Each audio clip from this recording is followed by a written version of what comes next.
Well, welcome to this episode of the Good Leadership Podcast. I'm your host, Charles Good.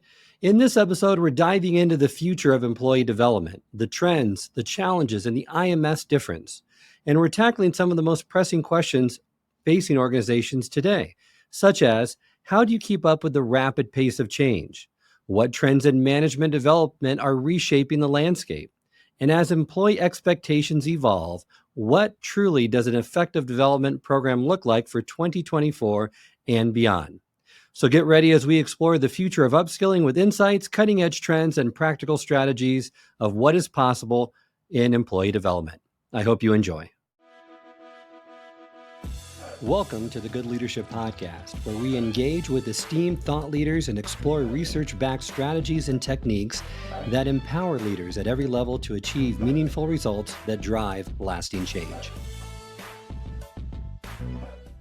Given that many organizations struggle to keep up with the rapid pace of change, what do you think is the biggest challenge they face today in upskilling their teams? Yeah, the biggest challenge organizations face today in upskilling their teams is really adapting to the pace and complexity of technological change while maintaining a future-ready workforce. And several factors really contribute to this challenge. First, skill obsolescence and the need for continuous learning. With the rapid advancement of technology, many technical skills become obsolete within a few years, and organizations struggle to predict what skills will be most valuable in the future. So upskilling now requires continuous learning and creating a culture where employees feel encouraged and supported to constantly update their skills in a significant manner. Also, that personalization of learning and development is essential. Employees bring different experiences, learning styles, and levels of motivation. So a one-size-fits-all approach to upskilling fails to engage the entire workforce. Organizations now are tasked with personalizing learning journeys, using data and AI to create these tailored development plans for each employee. So those are really two things that I think are really imperative for organizations as they look at this challenge of trying to keep up with the rapid pace of change. What trends in management development are you most excited about? Well, in recent years, management development has evolved significantly, driven by shifts in workplace dynamics, technological advancements, and changing employee expectations. So after speaking with numerous thought leaders and reviewing relevant research, several key trends have emerged to us. First, the rise of human-centered leadership.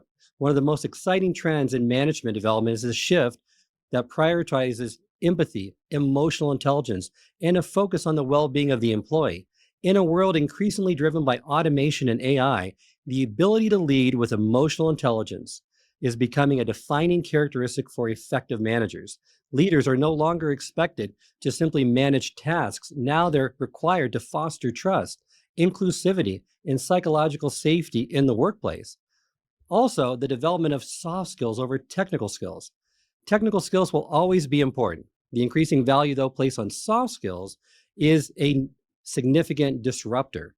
Soft skills include communication, problem solving, adaptability, collaboration. That's really reshaping management development, and thought leaders agree that soft skills are essential in navigating these complex, uncertain environments and fostering innovation within their teams. So helping managers to really prioritize that and get better at developing those soft skills. And just as trends are evolving, so are employee expectations.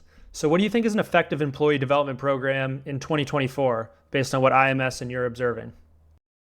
So as we see employee expectations continue to evolve, particularly in the wake of these rapid technological advancements, remote and hybrid work environments, and a greater focus on well-being and purpose, an effective employee development program in 2024 is going to be something that's agile, personalized, inclusive, and holistic.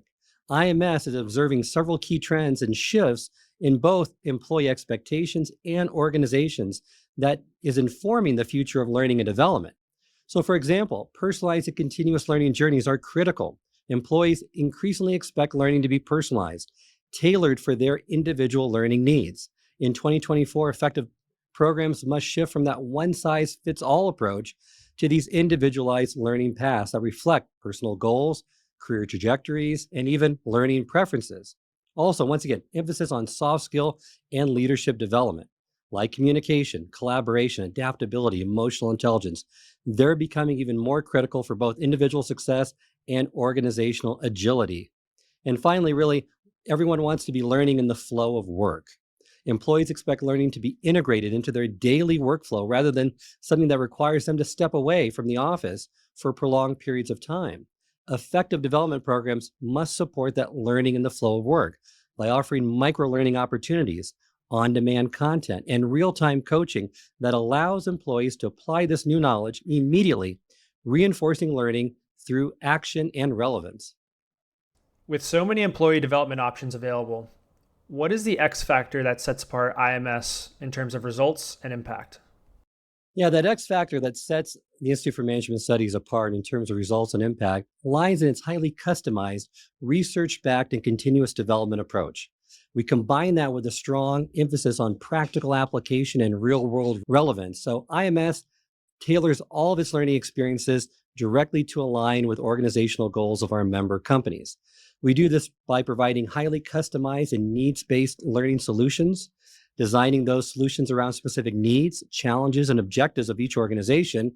We have a blended learning format for continuous development that combines in person sessions, virtual workshops, in demand learning, and real time coaching in different modalities. And it really provides employees with the flexibility to learn in a way that fits their schedule and needs while maintaining engagement over a longer period of time. We also collaborate with global thought leaders. And this is really one of the key differentiators of IMS and sets it apart from many of our competition in this space because of the insights and the cutting edge research backed methodologies that they bring into these programs. The collaboration of these global thought leaders to IMS means that it's not only practical, but it's also innovative, incorporating the latest thinking on critical topics such as decision making, resilience, and leadership adaptability, making our programs forward thinking and giving our leaders that come to our programs those future ready skills that they need when they move forward in their roles or within their organization. And finally, I love to kind of emphasize the fact that we focus on practical application and behavior change. We want to make sure that it's not just what you know, but what you do differently that sets our programs apart. It's not just about theories and concepts. These programs that we design are immediately applicable to participants' day to day work, in the flow of work.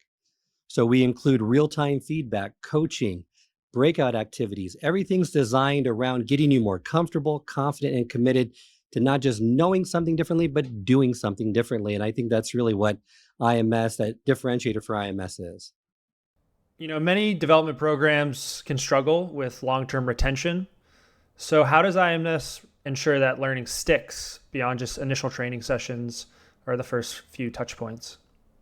Another one of my favorite questions, because I love how IMS ensures that the learning sticks beyond the initial training by leveraging learning science, habit formation, and behavior change best practices.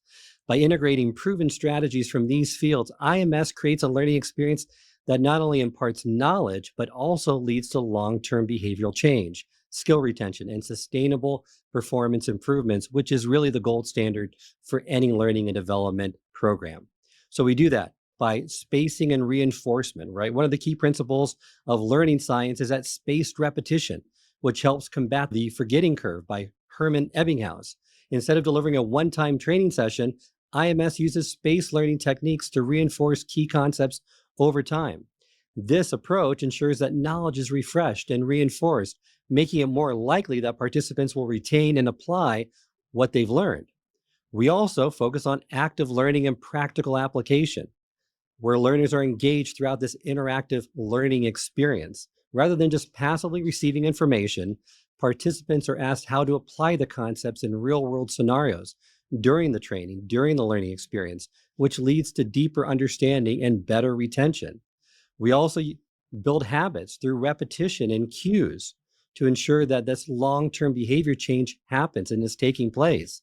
By helping participants build these new habits, we support continuous learning and the application of skills. And we realize it doesn't happen with a one time event, it happens over time as we reinforce these concepts, these learning outcomes with specific small actions they can take to build that momentum.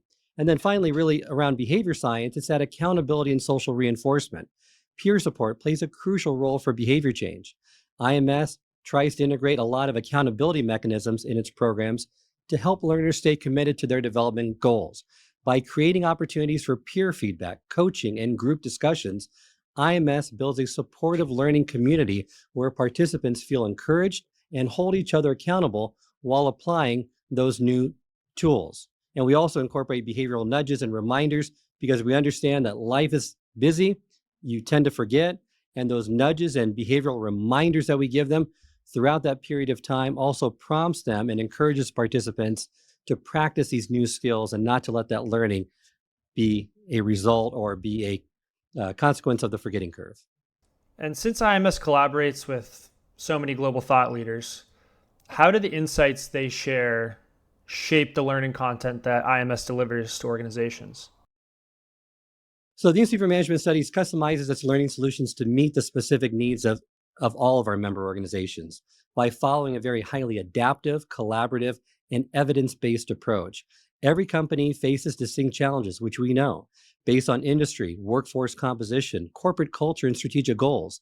IMS works very closely with client organizations to ensure that its learning and development can be both tailored to the company's specific needs and designed to deliver measurable results. We do that by conducting needs assessments for our companies when they come on board with IMS, aligning learning objectives to their business strategies, personalizing the learning for different roles and leadership levels, and leveraging data and learning analytics to create a blended learning solution that is adaptable for the organization's needs.